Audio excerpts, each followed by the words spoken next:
Good morning, everybody. How's everybody doing today? Hope everybody's doing well. We're going to read chapter 10 today. I hope that quiz wasn't too difficult for you yesterday. And today we're going to do we're going to read chapter 10. Okay, and we're gonna fly through them a lot easier, a lot quicker now. Chapter 10, 11, 12, the vocabulary is all one assignment. There's not many words. You can do all three chapters real quickly. Here's chapter 10. Thank you to Scholastic again for doing this. Let me just share my screen and we'll start.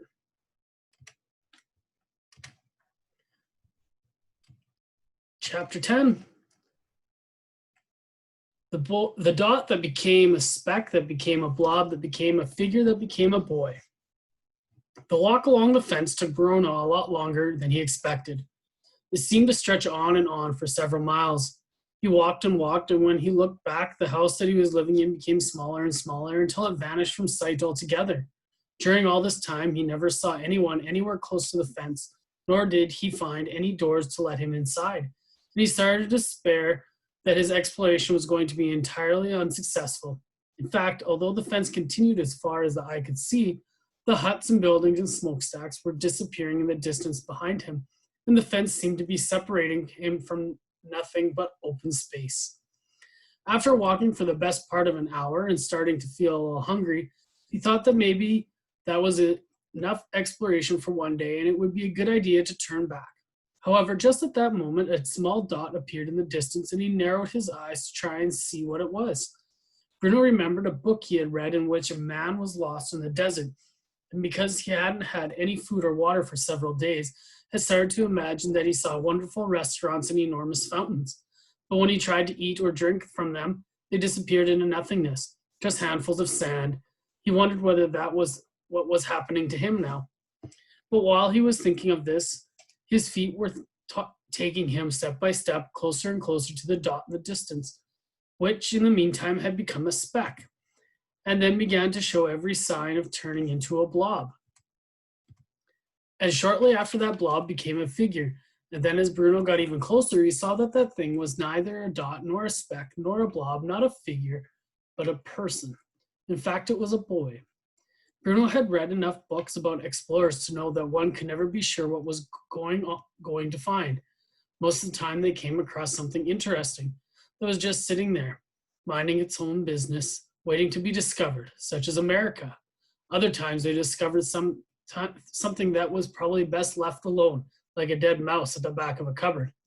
The boy belonged to the first category. He was just sitting there, minding his own business, waiting to be discovered. Bruno slowed down when he saw the dot that became a speck, that became a blob, that became a figure, that became a boy. Although there was a fence separating them, he knew that you could never be too careful with strangers, and it was always best to approach them with caution. So he continued to walk, and before long they were facing each other. "Hello," said Bruno. "Hello," said the boy. The boy was smaller than Bruno and was sitting on the ground with a forlorn expression. He wore the same striped pajamas that all the other people on that side of the fence wore, and a striped cloth cap on his head. He wasn't wearing any shoes or socks, and his feet were rather dirty. On his arms, he wore an armband with a star on it. When Bruno first approached the boy, he was sitting cross-legged on the ground, staring at the dust beneath him. However, after a moment, he looked up and Bruno saw his face. It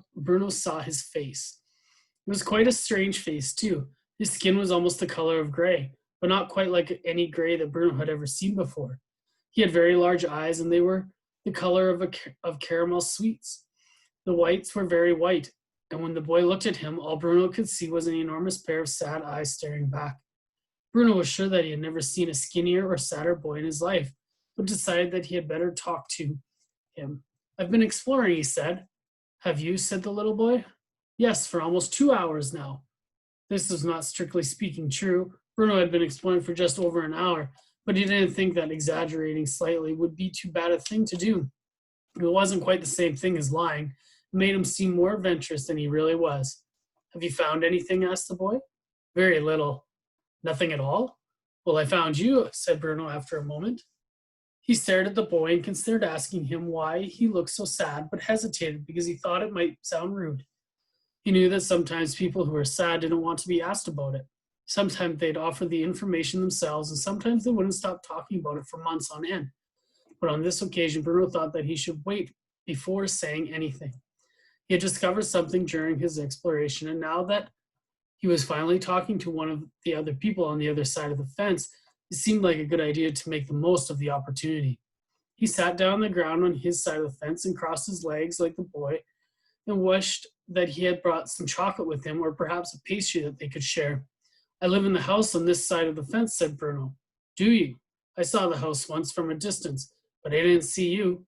My room is on the first floor, said Bruno. I can see you right over there, over the fence from there. I'm Bruno, by the way.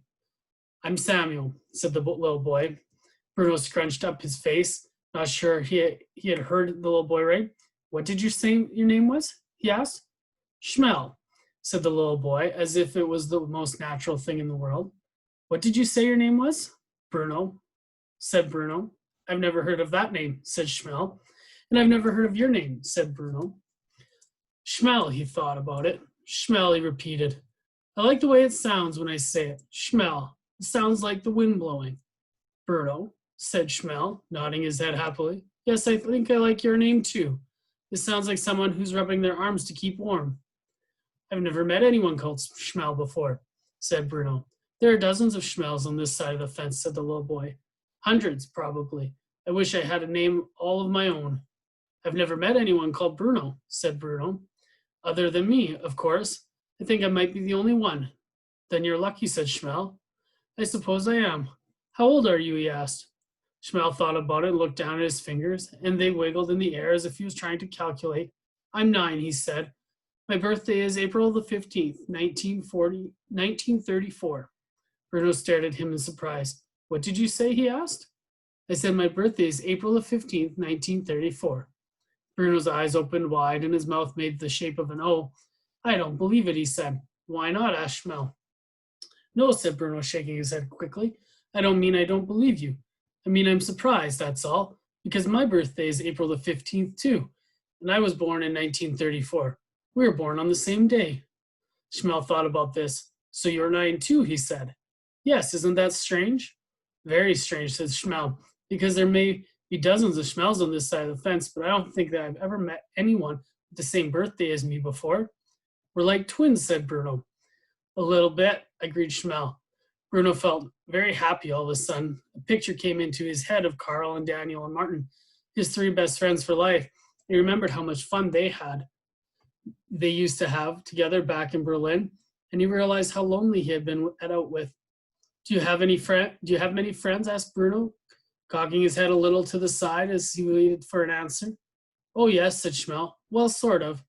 Bruno frowned. He had hoped that Schmel might have said no, as it would give them something else in common. Close friends, he asked. Well, not very close, said Schmel, but there are a lot of us, boys our age, I mean, on this side of the fence. We fight a lot of the time, though. That's why I come out here, to be on my own. It's so unfair, said Bruno. I don't see why I have to be stuck over here on this side of the fence, where there's no one to talk to and no one to play with, and you have to have a dozen friends and are probably playing for hours every day. I'll have to speak to Father about it. Where did you come from, asked Schmel, narrowing his eyes and looking at Bruno curiously. Berlin. Where's that? Bruno opened his mouth to answer, but found that he wasn't entirely sure. It's in Germany, of course, he said. Don't you come from Germany? No, I'm from Poland, said Schmel. Bruno frowned. Then why do you speak German, he asked. Because you said hello in German, so I answered in German. You can speak Polish? No, said Bruno, laughing nervously. I don't know anyone who can speak 2 languages, and especially no one of our age. Mama is a teacher in my school, and she taught me German, explained Schmel. She speaks French too, and Italian and English. She's very clever. I don't speak French or Italian yet, but she said she'd teach me English one day because I might need to know it. Poland, said Bruno thoughtfully, weighing up the word on his tongue. That's not as good as Germany, is it? Schmel frowned. Why isn't it? He asked. Well, because Germany is the greatest of all countries, Bruno replied, remembering something he had overheard Father discussing with Grandfather on any number of occasions. We're superior. Schmel stared at him, but didn't say anything. Bruno felt a strong desire to change the subject, because even as he had said the words, they didn't sound quite right to him, And the last thing he wanted was for Schmel to think he was being unkind. Where's Poland anyway? He asked after a few silent moments had passed. Well, it's in Europe, said Schmel.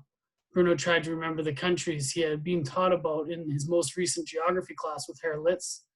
Have you ever heard of Denmark? He asked. No, said Schmel. I think Poland is in Denmark, said Bruno, growing more confused even though he was trying to sound clever, because that's many miles away, he repeated for added confirmation.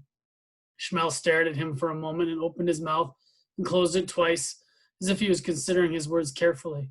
But this is Poland, he said finally. Is it? Asked Bruno. Yes, it is, and Denmark's quite far away from both Poland and Germany. Bruno frowned.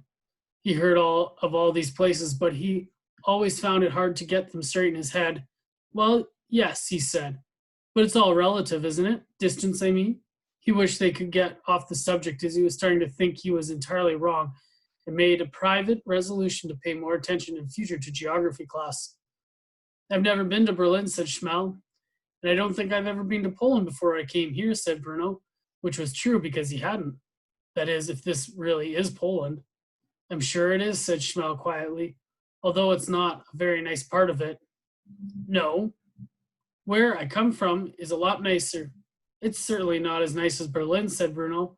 In Berlin, we have a big house with 5 floors. If you counted the basement and a little room at the top with the window, there are lovely streets and shops and fruit and vegetable stalls and any number of cafes.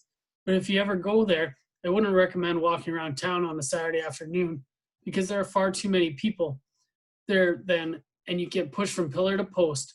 And it was much nicer before things changed. How do you mean? Asked Schmel.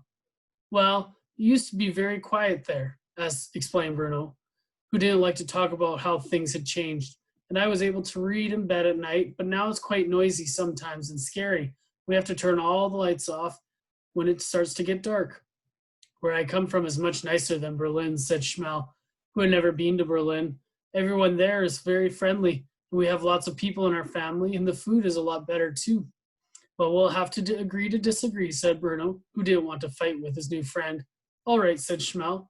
Do you like exploring? Asked Bruno after a moment. I've never really done any, admitted Schmel. I'm going to be an explorer when I grow up, said Bruno, nodding his head quickly. At the moment, I can't do very much more than read about explorers. But at least that means that when I'm one myself, I won't make the mistakes they did. Schmel frowned. What kind of mistakes? He asked. Oh, countless ones, explained Bruno. The thing about exploring is that you have to know whether the thing you've found is worth finding. Some things are just sitting there, minding their own business, waiting to be discovered, like America. And other things are probably better off left alone, like a dead mouse at the back of a cupboard. I think I belong to the first category, said Schmel. Yes, replied Bruno, I think you do. Can I ask you something? He added after a moment. Yes, said Schmel. Bruno thought about it. He wanted to phrase the question just right. Why are there so many people on that side of the fence? He asked. And what are you all doing there? And that is the end of chapter 10.